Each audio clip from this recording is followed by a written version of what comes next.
share and subscribe to Vishwasam.in. షర్మిలకు అన్న మీద ఉన్న అక్కసు టీడీపీకి కలసొస్తుందా? క్రిస్మస్ గిఫ్టుల మొదలు కొడుకు వివాహం వరకు ప్రతి చోట పొలిటికల్ కలర్ ఉందా? అయినా షర్మిల ఇంట్లో పెళ్లికి టీడీపీ హడావుడి ఎందుకు? ఇదే ఇప్పుడు పాయింట్. షర్మిలకు అన్న జగన్తో తగవు ఉన్న మాట వాస్తవం. అందుకే రాజకీయాల్లోకి వస్తా అని ఆమె అనగానే తల్లి విజయమ్మ ఎంటర్ అయి ఏపీలో వద్దు తెలంగాణలో రాజకీయం చేద్దామని సముదాయించి అటువైపు తీసుకువెళ్ళింది. కానీ ఆమెతో పాటు భర్త అనిల్ మనసంతా ఏపీ మీదనే ఉంది. ఎందుకంటే రాజకీయంగానే కాదు, ప్రభావం పరంగా చూసినా వాళ్ల రూట్స్ ఏపీలోనే ఎక్కువ. పైగా షర్మిల రాజకీయం చేయాలి అనుకున్నది ఆమె గెలవడానికి కాదు, జగన్ని ఓడించడానికి, తన ప్రభావం ఏంటో అన్నకు తెలిసేలా చేయడానికి అనేది ఓపెన్ సీక్రెటే. రోజులు గడిచి గడిచి క్రమంగా పరిణామాలు మారిపోయాయి. తెలంగాణలో కాంగ్రెస్ అధికారంలోకి వచ్చింది. ఆ పార్టీలోకి ఎంట్రీ ఇద్దామనుకున్న షర్మిలకు రేవంత్ చెక్ చెప్పాడు.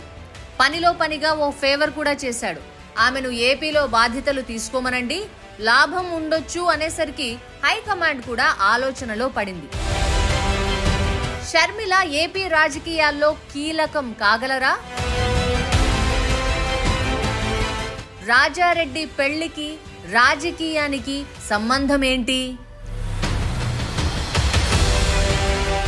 టీడీపీ సొంత బలం కన్నా ప్రచారాన్ని, ఆ ప్రచారం చుట్టూ ఉన్న ఈక్వేషన్లను నమ్ముకునే పార్టీ. అందుకే తెలంగాణలో కాంగ్రెస్ గెలవగానే రేవంత్ మావోడు అని డప్పుల చప్పుడుతో పాటు పనిలో పనిగా చంద్రబాబు కూడా బెంగళూరులో డీకేతో కలిసి కనిపించాడు. అంటే సంథింగ్ ఈజ్ కుకింగ్ అనిపించాడు. దానికి తోడు డీకేనే హైకమాండ్ తరపున షర్మిలతో మాట్లాడుతున్నాడు.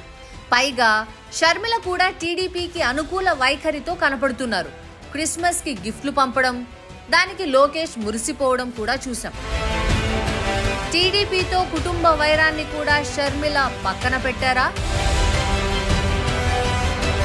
అన్నను దెబ్బతీసేందుకు ఏ అస్త్రాన్ని వదులుకోవడం లేదా? అవుననే కదా చెప్పాలి. షర్మిల పార్టీ పెట్టగానే ఆంధ్రజ్యోతి అధినేత రాధాకృష్ణ నేనే ఆమెకు రాజగురువు అని పబ్లిసిటీ చేసుకున్నారు. ఓపెన్ హార్టులు చేశారు. ఆ తర్వాత రేవంత్ ఎపిసోడ్, ఇప్పుడు ఏపీలో ఎంట్రీ. టీడీపీ సంబరాలకు తోడు షర్మిల కొడుకు పెళ్లిలో కూడా కొత్త ఈక్వేషన్ కనపడుతోంది. షర్మిల కొడుకు పెళ్లికి ముందు టీడీపీ అలవాటైన కుల లెక్కలు వేస్తోంది.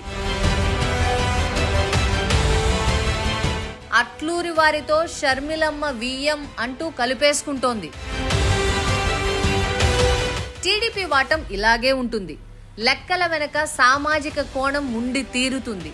సరే, అది టీడీపీ అనుకోవచ్చు. కానీ షర్మిల మాటేంటి? జగన్ను ఓడించేందుకు టీడీపీ వైపు మొగ్గితే రాజకీయంగా అది కరెక్ట్ ఎత్తుగడే అవుతుందా? ఏమో మరి చూడాలి.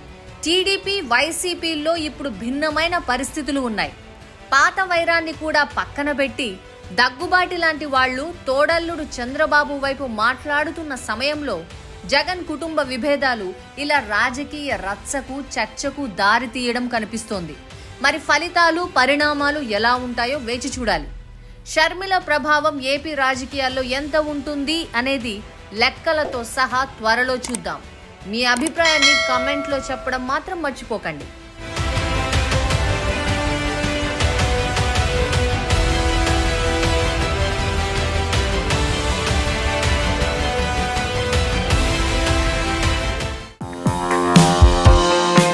Like, share and subscribe to Vishwasam.in.